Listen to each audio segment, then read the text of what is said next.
Da mesma maneira que muitos de seus contemporâneos, Leibniz se esforçou para compreender o fundamento último do real.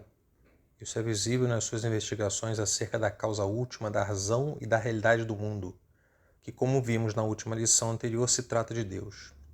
Entretanto, no caso da filosofia leibniziana, a investigação ontológica não se limita ao entendimento dessa causa, pois ele conclui que há outros entes que apresentam certa independência do ponto de vista da realidade. Leibniz se voltou para a análise do conceito de substância criada. Entretanto, como já foi advertido, trata-se de um tema que sofreu certas variações desde o início da fase madura do pensamento de Leibniz até os seus últimos escritos. Para ilustrar tais mudanças, basta tomar os dois principais termos absolutamente distintos que o filósofo tomou para denominar os seres. Um é a substância individual, presente no Discurso de Metafísica, redigidos em meados de 1686. O outro é mônada, presente na própria monadologia e nos princípios da natureza e da graça, redigidos em 1714.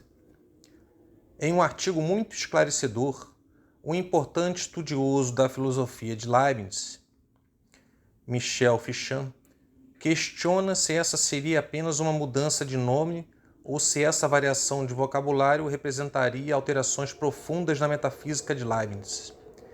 Fichant mostra que sim, que houve tais mudanças profundas sobre as quais apresentaremos alguns aspectos.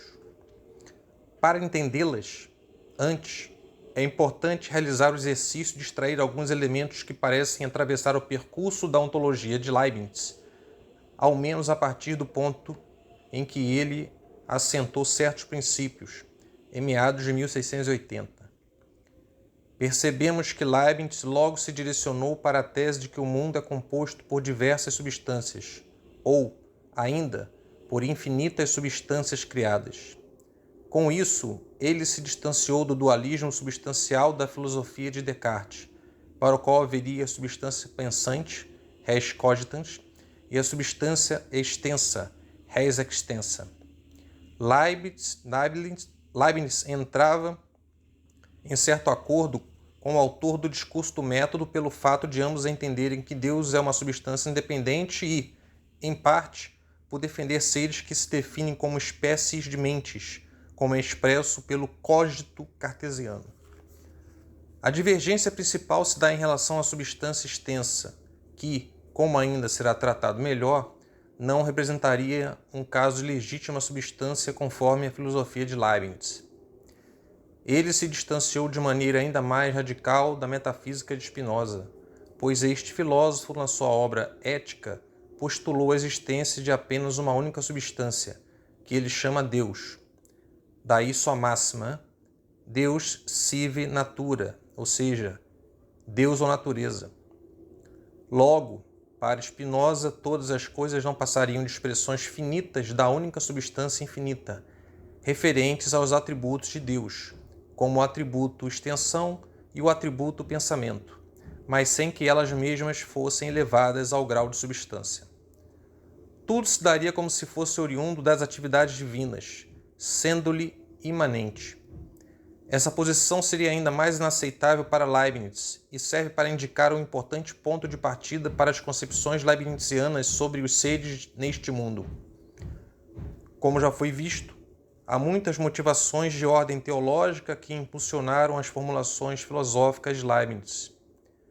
Para termos uma ideia disso, uma das questões que motivaram as reflexões desse filósofo desde sua juventude foi o problema da transubstanciação, pois sempre pareceu problemática a ideia de que um pedaço de pão e um cálice de vinho se transformassem respectivamente no corpo e no sangue de Jesus Cristo no momento da consagração. Outra questão, e essa adentrou diversas fases do pensamento de Leibniz, diz respeito à origem do pecado, das mais ações humanas que seriam passíveis de sanção divina, já que só haveria sentido para a condenação divina, e mesmo a salvação divina, se suas criaturas pudessem agir por si mesmas, independentemente dos próprios atos divinos.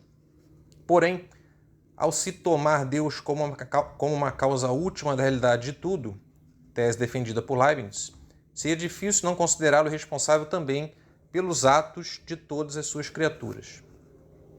As posições de Leibniz sobre a noção de substância tomaram forma quando ele exatamente buscava tornar os seres responsáveis pelas suas ações independentemente de Deus, que apenas lhe forneceria existência. Leibniz ainda considerava que, caso fosse adotado o monismo spinozano, além de isso criar indistinção entre aquilo que o Criador realiza e aquilo que elas realizam, isso ainda poderia torná-las uma espécie de acidente divino, já que nesse caso apenas Deus seria substância no sentido estrito, o único agente, ao passo que suas criaturas não passariam de emanações secundárias de sua figura de ser único. O mundo deveria ser uma obra divina, mas que pudesse sustentar-se do ponto de vista de seus próprios fatos, uma vez que fosse criado. Leibniz passou a defender um plano repleto de seres, ou seja, sem que não houvesse qualquer tipo de vazio de ente, pois existir é ser ou, no mínimo, relacionar-se com algum ser, que nesse caso será referir-se a alguma substância. Já no discurso de metafísica, Leibniz apresentou sua primeira formulação sobre os infinitos seres. Nesse texto também houve ênfase na teoria da noção completa dos seres que, como foi mostrado de maneira muito geral, diz respeito também à máxima inteligibilidade do mundo. Tomando tal pensamento, todo fato tem uma razão, visto que tudo previamente já diz respeito a uma substância individual, a qual se caracteriza como individual exatamente por ter noção sui generis, totalmente fechada, composta com tudo aquilo que se passará com ela ao longo de sua existência. Assim, por ter uma noção completa e específica, uma substância individual não pode ter seu conceito compartilhado com outro ser, como se duas coisas pudessem ser idênticas, diferenciando-se apenas numericamente. Mas já foi introduzido que há variações nas concepções leibnizianas de substância, as quais são sintetizadas nas diferentes maneiras como ele se referiu a elas, com destaque para duas. Uma já foi mostrada, que é a substância individual. A outra, a noção de mônada, surgiu após uma longa reflexão de Leibniz sobre algumas lacunas que ele deixara nas suas reflexões na época do discurso de metafísica, dentre as quais se destaca o problema da relação entre uma substância e o seu corpo físico e a própria questão da relação entre as substâncias. Leibniz passou gradualmente a referir-se menos a sujeitos completos do que a átomos substanciais, que seriam as mônadas, que é um termo originário do grego para significar aquilo que não tem partes, que se revela como unidade em sentido absoluto. Ele afirmou que, sob a complexidade das coisas neste mundo, deve haver unidades últimas absolutamente simples, indivisíveis e que se definem conforme suas próprias atividades. Isso o obrigava a pensá-las não a partir da ideia de átomos materiais, que ainda seriam divisíveis. Logo, também não poderiam basear-se na extensão ou mesmo a partir de uma figura geométrica, pois tais padrões são divisíveis, o que se opõe a algo de natureza última e una. Uma figura que pode ser dividida, assim como a extensão,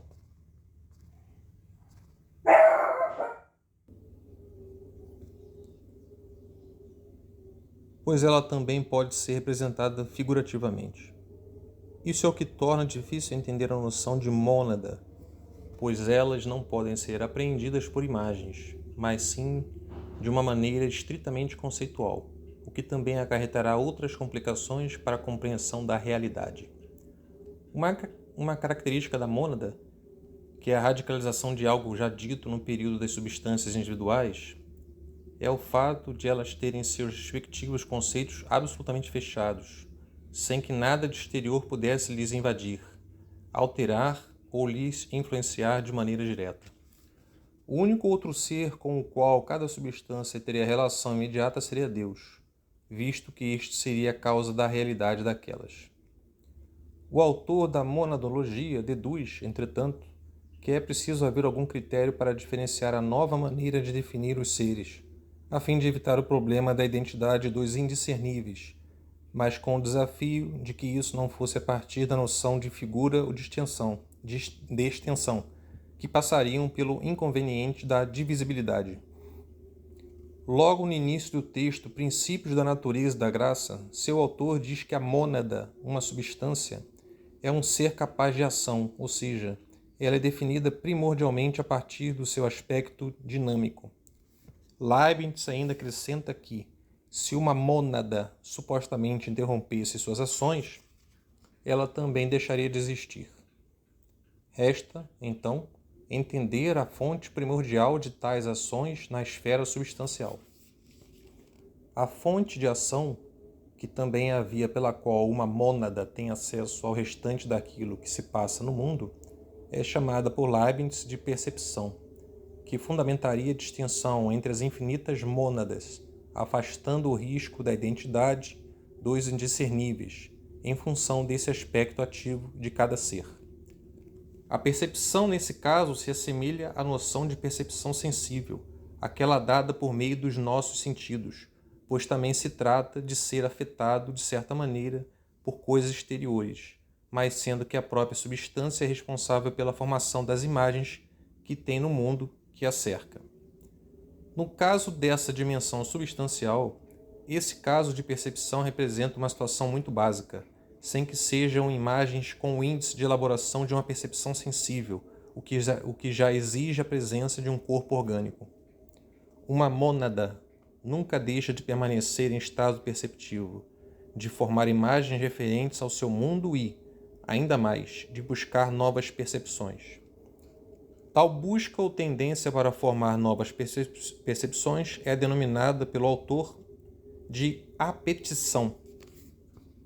O movimento substancial ocorre exatamente pela reação constante das substâncias ao se manterem em estado perceptivo. Todo ser criado, doravante mônada, segundo as concepções da filosofia madura de Leibniz, tem constantemente percepções e apetições. É possível que eles aprimorem essa atividade perceptiva, o que também leva a uma elevação do seu nível de ser. O primeiro passo para tal elevação se dá com o aprimoramento acompanhado da memória, que permite a uma mônada não mais limitar-se às suas percepções presentes, mas também à sua capacidade de guardar as imagens daquilo que foi percebido. Apenas uma parte dos seres alcança a posse da memória, que será importante para a formulação inicial de um tipo rudimentar de saber. A elevação do nível de ser se deve, principalmente, a outro momento, dependente da memória, em que ao menos alguns passam a perceber suas próprias percepções ou o seu estado perceptivo, ou ainda, para simplificar, quando passam a entrar em estado reflexivo, que é denominado apercepção. Com a entrada dessa nova modalidade perceptiva é que surge a faculdade racional, limitada a apenas um conjunto de seres que não mais se restringem a perceber e ter apetições, permitindo a eles formarem pensamentos conceituais. Com a posse de tal capacidade reflexiva, continua Leibniz, haveria mais enriquecimento nas tendências dos seres doravante dotados de razão, pois eles também não se limitariam a agir conforme suas apetições, tendências simples, mas poderiam refletir sobre suas ações, o que faria com que fossem dotados de vontade. Junto à ideia de mônada, Leibniz formulou uma grande gama de outros conceitos que lhe permitiram refletir melhor sobre os fatos referentes às infinitas substâncias, sobre suas ações, a respeito dos fundamentos desse mundo visível das nossas experiências e inclusive sobre a formação de nossas ideias e de nosso conhecimento. É exatamente sobre esse tema do conhecimento que nos debruçaremos na parte em sequência.